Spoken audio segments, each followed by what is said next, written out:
বস গাড়িটাকে আপনার একটা সেলফি তুলি। মার্সিডিজ সেকেন্ড হ্যান্ড নাকি ফ্রেশ ইম্পোর্ট? দেখেন না আমার লোহার ঘোড়াটা শখ করে কিনছিলাম সেকেন্ড হ্যান্ড। পেট্রোল চলে না, খাই অকটেন। এখন তো আবার তেলের সংকট। কি নাম তোমার? স্বামী। আমাকে আজকের মধ্যে একটা জায়গায় পৌঁছাতে হবে। তো আমার গাড়িটা তো নষ্ট হয়ে গেছে। তাইলে বস আমি কি ধাক্কা দেবো? ও এটা তো পুস্টার্ট। তোমার ওই লোহার ঘোড়াটা আমাকে দাও, তার বদলে এই গাড়িটা তুমি নিয়ে নাও। মানে মজা করতেছেন না নাকি সিরিয়াস সত্যি? কিন্তু বস আপনার এই নষ্ট গাড়িটা তো আমি নিবো। রাস্তায় যদি আমার পুলিশ আটকায় আপনি কি আমার বাঁচাইবেন?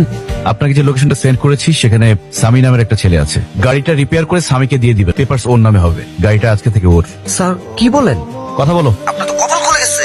একটা দিয়ে দাঁড়ান। থ্যাংক ইউ ভাইয়া। এই নাও। আচ্ছা বস একটা কথা জিজ্ঞেস করি, আপনি যেখানে যাচ্ছেন সেই জায়গার মূল্য কি আপনার গাড়ির চেয়েও বেশি? কি আছে সেই জায়গায়? ভালোবাসা। মাহিরা জি স্যার। চলুন কফি খেয়ে আসি। স্যার হাতে এখন অনেক কাজ বাকি। কাজ পরে করা যাবে। আসি।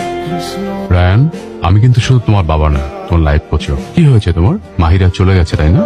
তুমি জানো 25 বছর ধরে আমি এই অফিসটা চালাই। কে কাকে কফি খাওয়ায় সব আপডেট কিন্তু আমি পাই। তোমার হোয়াটসঅ্যাপে মাহিরার ঠিকানা দিয়ে দিয়েছি, গ্রাম, পোস্ট অফিস, থানা, ফুল ডিটেলস। গুগল ম্যাপেও মিলবে না এত পরিষ্কার। কি করবো এটা দিয়ে? যার পাশে দাঁড়িয়ে তুমি হাসো সেই মানুষটাকে তুমি এত সহজে যেতে দিবে? শোনো, ভালোবাসলে ধরে রাখতে হয়। সে দূরে গেলে তুমি কাছে যাও, সে চুপ করলে তুমি কথা বলো, সে ভয় পেলে তাকে সাহস দাও। এটা কোনো 9টা 5টা অফিস নয় যে রেজিগনেশন দিলেই শেষ। বাবা আমি কি তাহলে যাব? তুমি বলছো? অফকোর্স মাই সান। ওই গিয়ে শুধু আই মিস ইউ বললে হবে না, ওকে ক্লিয়ার প্রপোজাল দিতে হবে। কোনো কনফিউশন চলবে না। তুমি সিরিয়াস?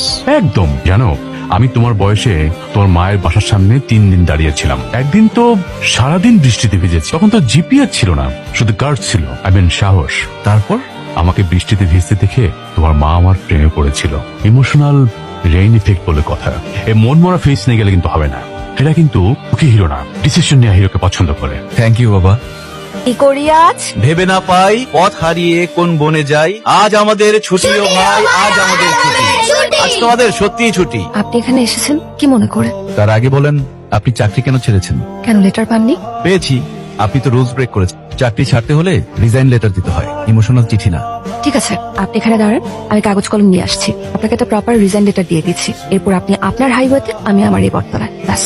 আমি জানি আপনি কেন পালিয়েছেন। আপনি আসলে আমার প্রেমে পড়ে গেছেন। সেটা সামলাতে না পেরে এখানে বটতলায় বাচ্চাদের কবিতা শেখাচ্ছেন। প্রশ্নই উঠে না। চোখে চোখ রেখে বলেন কিছুই না। দেখুন আপনার ওখানে চাকরি করার থেকে আমার কাছে এখানে এই বটতলার নিচে বাচ্চাদেরকে স্কুল করানোটা, ওদেরকে পড়াশোনা করানোটা অনেক বেশি গুরুত্বপূর্ণ।